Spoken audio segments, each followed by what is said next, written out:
dark side. 2, 1, 0.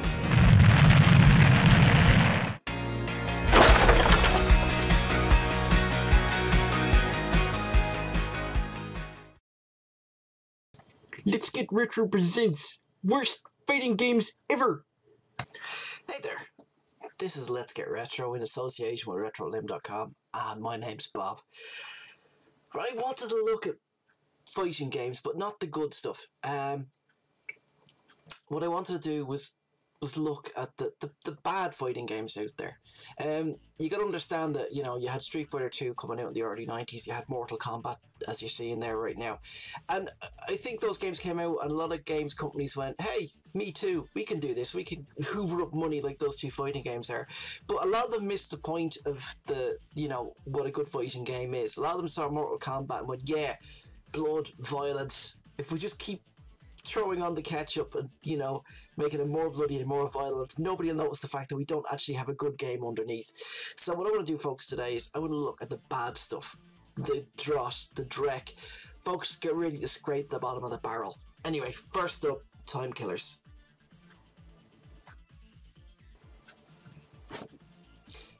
Time Killers was released in 1992, so it's around about the same vintage as Mortal Kombat. In fact, it was being developed at the same time as Mortal Kombat, so I can't really say, oh, big Mortal Kombat ripoff as such.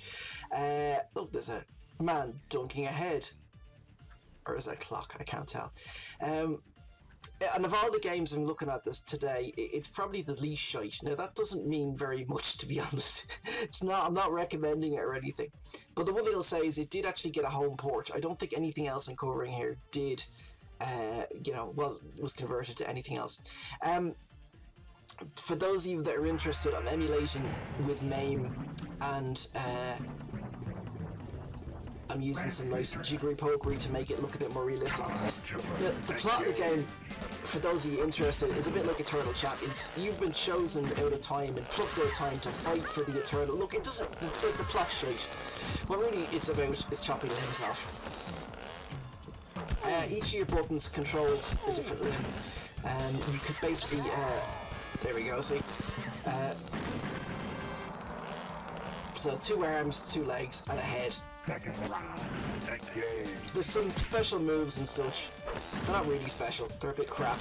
And it's just, it does some fun things, like if your limb is chopped off, you can basically bleed on the person. A bit like, you know, oh, it's just a flesh wound, a bit like the old Monty Python. It's just totally unbalanced. If you didn't watch this, folks, that ultra move was done by pressing all 5 buttons together when your player's stunned. Like I said, they kinda, you know, they went, hey, the kids be loving the violence. We'll just, you know, violence it up to the max. There's an option in the dip switches to turn off the violence, but I don't think that leaves much of a game.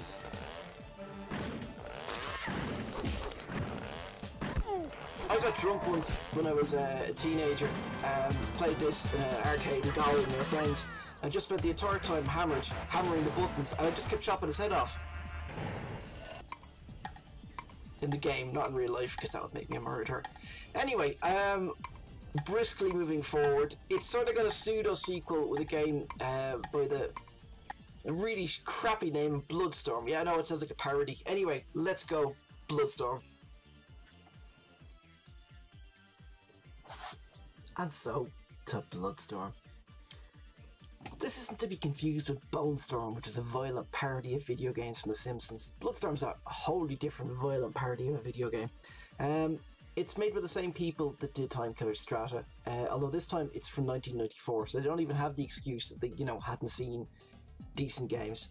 Alright, let's get the good out of the way first of all. It's got a ton of extra codes. You can put little cheat codes in that give you big head mode and all this kind of crap to be honest. Well, I mean, the thing is, you know, it's extra content. I mean, it's crap extra content for a crap game, but it's still extra content, so I'll give them that.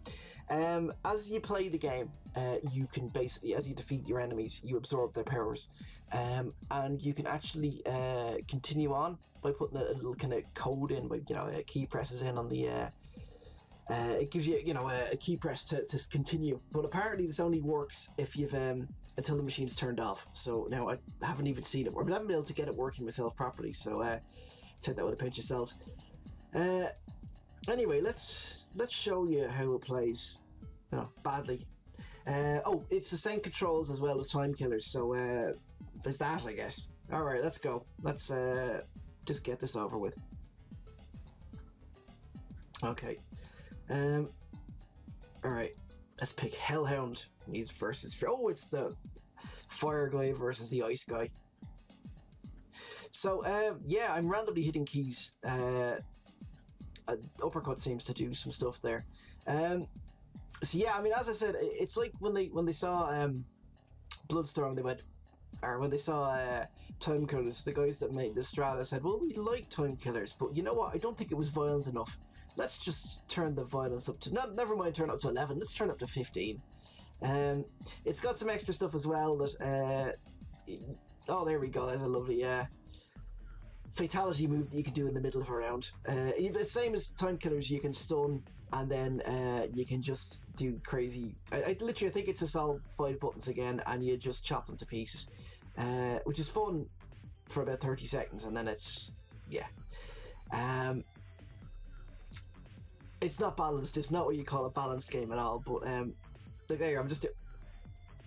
Oh, I suddenly like this game a little bit more now. It really is. It's like they got like a 10-year-old to describe their ultimate game, you know? And then they took the boobs out because it was the, you know, 90s and you couldn't have that in arcade games unless it was Japan. And then they basically just went, more gore, more blood, turn it up to 15.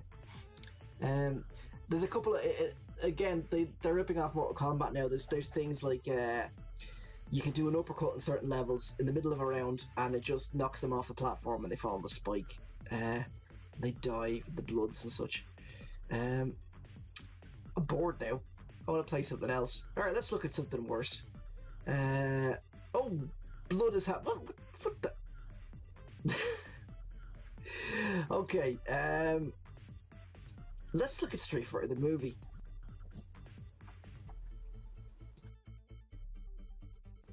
Here's what you need to know. In 1995, there was a Street Fighter movie. It wasn't very good. There was then an arcade game of the Street Fighter movie, and that wasn't very good. Lastly, there was a home conversion of the arcade game of the Street Fighter movie, and guess what? That wasn't very good either. I'm not covering that here because I'm just looking at arcade games, but I will get to it at another point. Hey, remember when Ryu played Bruce Lee? No, I don't either. So this is just some little... Oh, it's Kylie! And she's Cammy. This is just a little introduction to some of the characters in it and how they're being played by real actors. Well, I say real actors. Most of them aren't.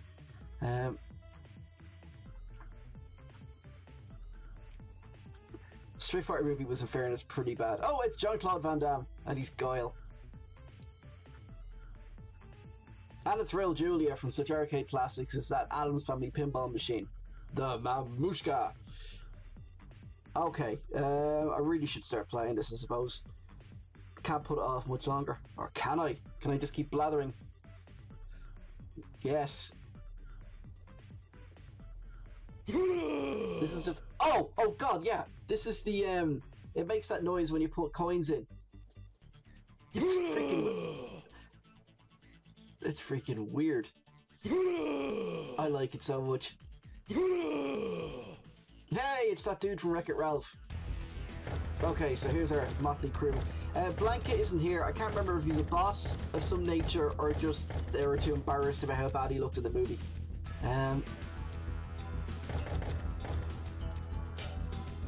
Oh, go on, let's go, Ken. Bison's Lair. The movie had some sort of plot that managed to squeeze in most of the characters. I think E. Honda was some sort of Hawaiian scientist or something. I can't remember. I've blanked it out. Oh, it's Akuma in the background. If these moves aren't hard to do, it's just I'm really bad. I might manage a few. I managed the odd Dragon Punch. Oh, Hurricane! I managed the odd Dragon Punch, but trust me, you're not missing much. Vega, win. Arima. Round 2, fight. Oh, there we go.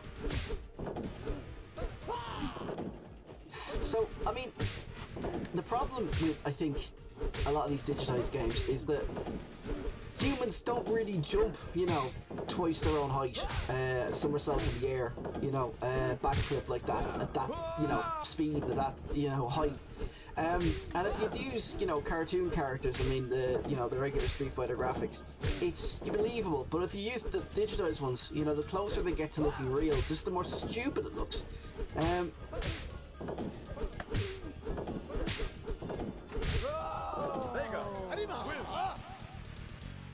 So I mean, that's let's go again. I just love that noise.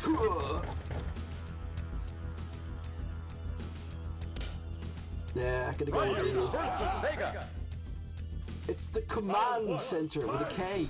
I don't know if that's a nod to Mortal Kombat, or else it's just that the guys, you know, lost the will to live towards the end of this game, and you know, didn't bother spell checking anything.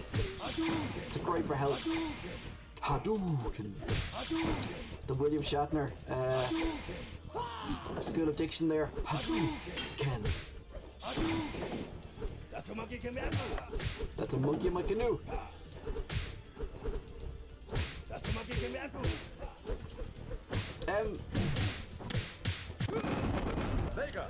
Okay, that was interesting. He destroyed my health bar, literally. If it wasn't for the Street Fighter license, well, in fairness, if it wasn't for the Street Fighter license, you know, no one would ever have played this. It wasn't, by the way, it's not really a Capcom game. I mean, it's published by them, but it wasn't. It was done by a company called Incredible Technologies. Anyway, listen, that's enough of that. I think we need dinosaurs. That's what we need. Dinosaurs. Dinosaurs. Dinosaurs. I bet you thought I was going to put Primal Rage on. No, this is Dynarex. It's almost transcending the you know, it's so bad it's good. The instructions are the little blur beforehand is just complete garbage. It's basically along the lines of, hey, some people found statues of people riding dinosaurs, so that means that man and dinosaur live together. It wasn't some sort of sculptor went, you know what's awesome? Dinosaurs. Dinosaurs make everything more awesome, and I'm going to add them to every sculpture I do. But yeah, so apparently it was a story of how women obtain a queen and fight some fat guy called Dynarex. Now, I have to admit, Dynarex among my circle of retro gamers actually has a cult following.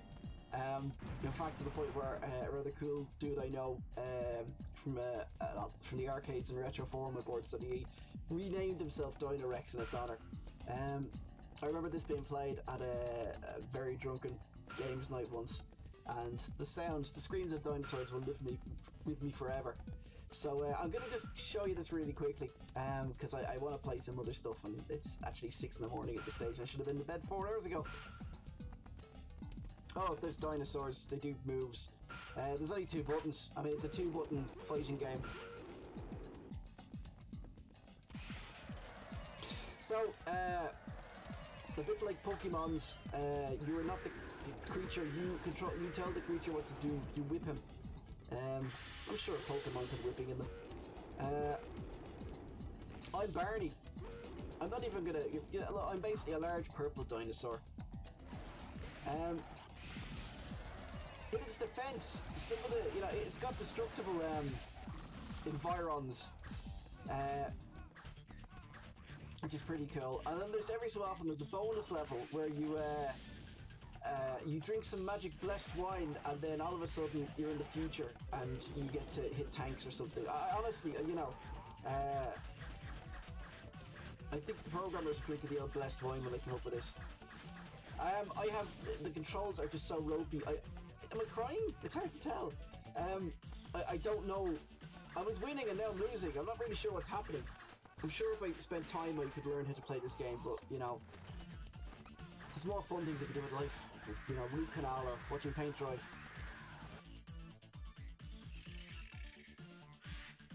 Anyway, we have seen blood, we have seen warriors. Let's have some blood warriors. But first I want to see what happens to that pterodactyl.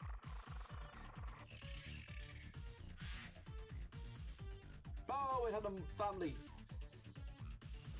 And the hungry mother ate the feed. Which is funny because she ate me instead. Alright, let's go with the next amazing game.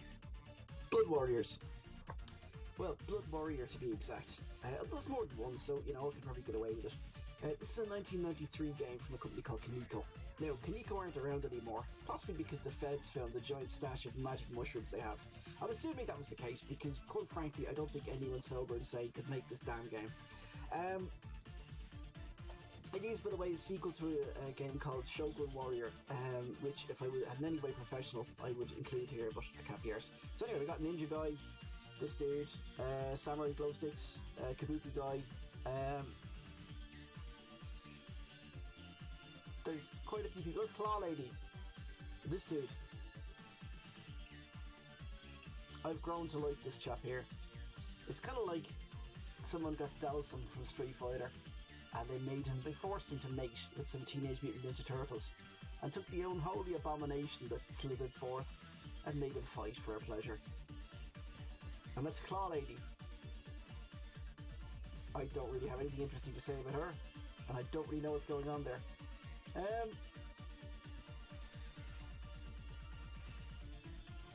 I'm not even sure if this is a real game. Folks, could somebody ring my wife? Because there's a very good chance I've just had a stroke and I'm passed out in front of my keyboard drooling.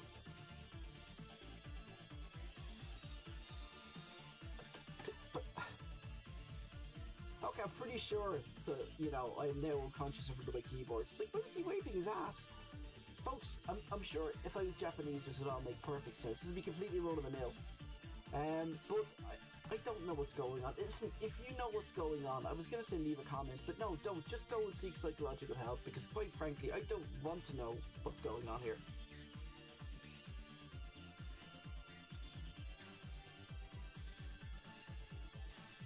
Although, knowing a couple of moves wouldn't hurt.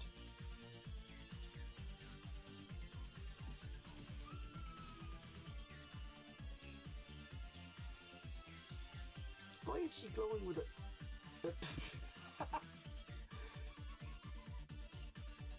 Of course, now he's making his happy noise when he dances in entrails. Of course! And why not? Look, he's got a bowl of ramen on his head. And now I'm fighting some sort of weird Mr. Magoo Buddha.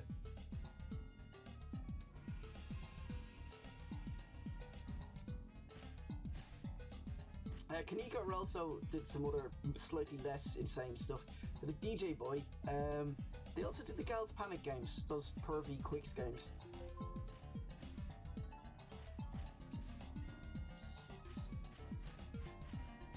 Yes, shippy farts.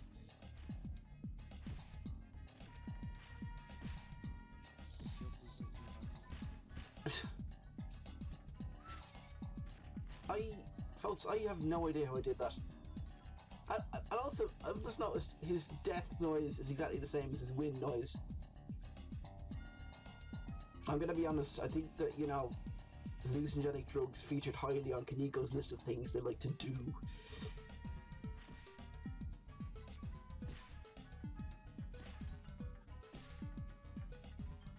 Oh, he's doing some sort of weird radiating blood thing. Of course, and look, there's hula dancing Mr. Magoo Buddhas.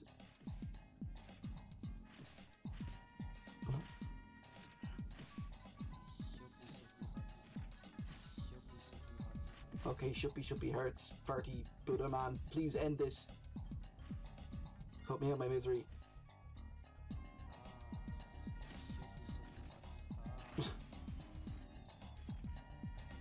So not the most well-rendered blood there. Oh, now like some sort of blood-spurting disco. Okay, you know what this video needs now? It needs some Jackie Chan. It's our buddies Kaneko! Okay, I'm gonna let Jackie talk. He's Jackie Chan, this is his game. Jackie Chan likes video games. There's a movie called City Hunter. I was gonna include it in this vid, but I thought I don't want to get dubbed by the copyright police. But in it, he, at one point, for no real reason, he plays a lot of Street Fighter characters. He's Guile, he's Dalsum, and then, rather oddly, he's Chun-Li. So, he got together with his drug-taking buddies Kaneko, and they made him a game. And that game was actually called Jackie Chan Kung Fu Master, I think. And in turn, they're gonna update sequel called Jackie Chan Fists of Fire. You're looking at it here. I'm emulating with MAME, as I mentioned earlier. The emulation is slightly off, so that's why that guy looks a bit like some sort of weird zombie creature.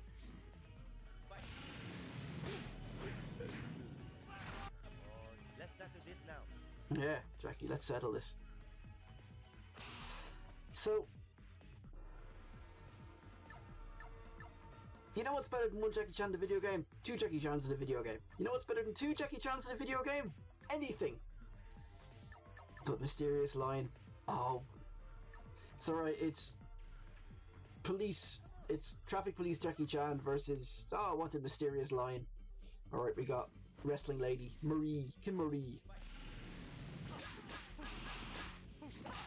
So, in its defense, it does that scrolling thing that, or that zooming thing that some of the SNK games do. The Fatal Fury games. And it looks nice. Ha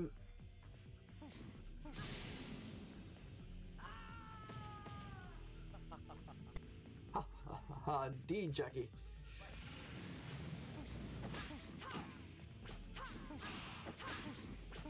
I'm just transfixed by his luminous green traffic police uniform. Is it from police story? I'm not sure. I really should research these things before I start doing them. It's getting better. One thing about the game is if you play as Jackie Chan, you can't defeat him. Or rather, sorry, he can't be defeated. I mean, you'll, lose the round, but he gets straight back up and gives them some friendly advice after shooing them in the face.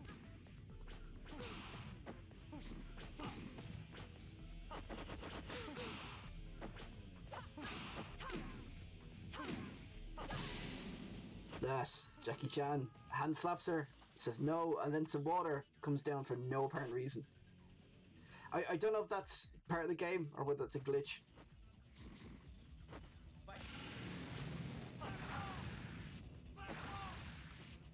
Is he saying fuck off? It wouldn't surprise me. At this stage, nothing surprises me.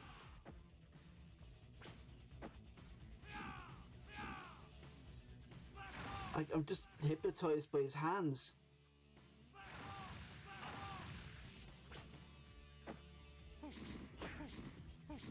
I honestly think Thorson there is saying, fuck off, fuck off.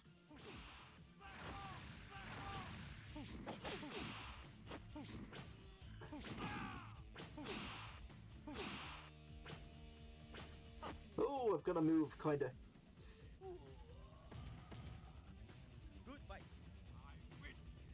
Alright folks, we're going endgame. Tattoo Assassins.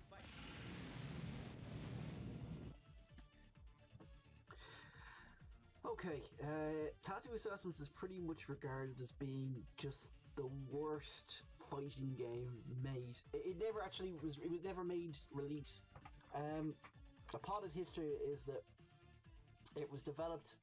Originally, it was a movie script, and Bob Gale, who's one of the guys that was involved in Back to the Future and loads of other pretty decent movies, was involved in it. And it ended up being, they went, oh, fighting games, they do well, the kids be loving the Mortal Kombat, sure, we'll make one. The plot makes very little sense to anybody. The guys involved in the programming of the game, the programmers ended up hating the game so much, and it was just so bad, they just literally wanted it to finish. Like, they knew it was terrible, and they just, all they wanted to do was get the damn thing finished so they could, move on. Because they're working crazy hours and literally, they're being fed at their desks. So there you go, I mean, people slaving away to produce a big digital turd. I don't know if you're reading this plot here. It makes no sense. It's magical ink. It's like that Ray Bradbury illustrated man thing, I guess. But completely useless fact. This is Slash from Guns N' Roses' wife at the time. There you go. That's the only time she's in the game for no apparent reason. So it's literally just generic characters are us, but some of them are just, well, actually most of them are generic. There's like the ex-marine guy, there's the Indian guy, there's the Amazonian warrior, Catwoman. But then you've got this, which is this is the whole Nancy Kerrigan kind of. Derek O'Toole, by the way, he's it's basically an Irish rock star that ended up fighting because they thought he was a terrorist or something. It's pretty bad. But he has a special move where his skull vomits on the characters. Yeah, so basically, a little man in a nappy does that bowing thing. You fight people with all of their own logos, like all fighting guys do. This is their, I suppose he's like cross between Sub-Zero and Raiden. I actually played through most of the game a couple of days ago, and in a weird way, you know, I started liking it. I started feeling sorry for the programmers, and I started trying to see, you know, good aspects of it. I think it was probably the first case of, you know, game-based Stockholm Syndrome. I started, you know, seeing things from the point of view of the game. I started having sympathy for the game. And you shouldn't really do that. There's a move, I mean, I'm not even bothering the moves here. It's, you know, I'm just literally, you could go, I made most of the way through the game by just jump kicking. There's a move most of the characters can do where, you know, it's a fairly convoluted one, but you basically, you bend over and you have acid diarrhea at the other characters. I'm gonna do a proper, you know, I'm just gonna do a single review of this, by the way. I want to go and show you some of the really crappy finishing moves. As it is now, I should have been in bed about 5 hours ago. So it's I don't know how I'm still awake, dude. Especially this game is so bad. It's you know, sending me to sleep. I love the way it's not even a jungle background. It's a drawing of a jungle background.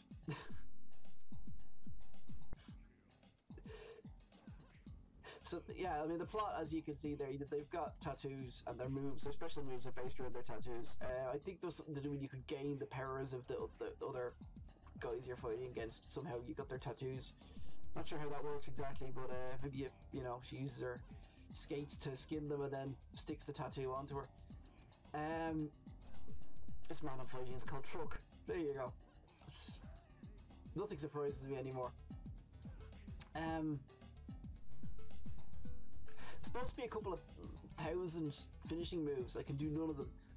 Most of them are pretty generic in fairness. Like with hers, like some roses appear and they impale the guys. Or, like I said, I'm gonna do a proper full-length review of this that you can avoid if you'd like to. This is Maya, the Amazonian woman who makes sort of weird cat scratchy motions and brain trying to escape my head. So folks, I'm playing these games so you don't have to.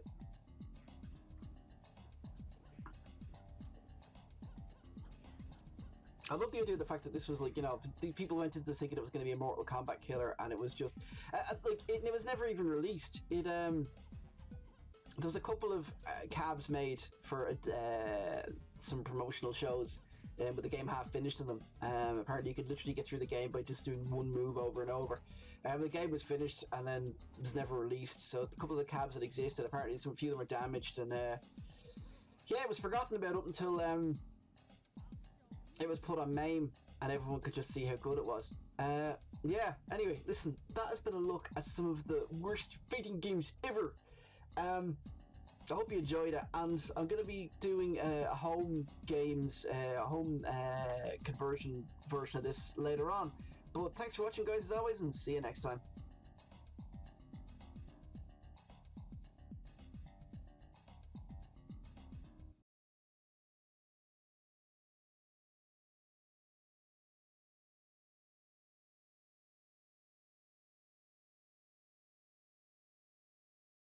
Worst review ever!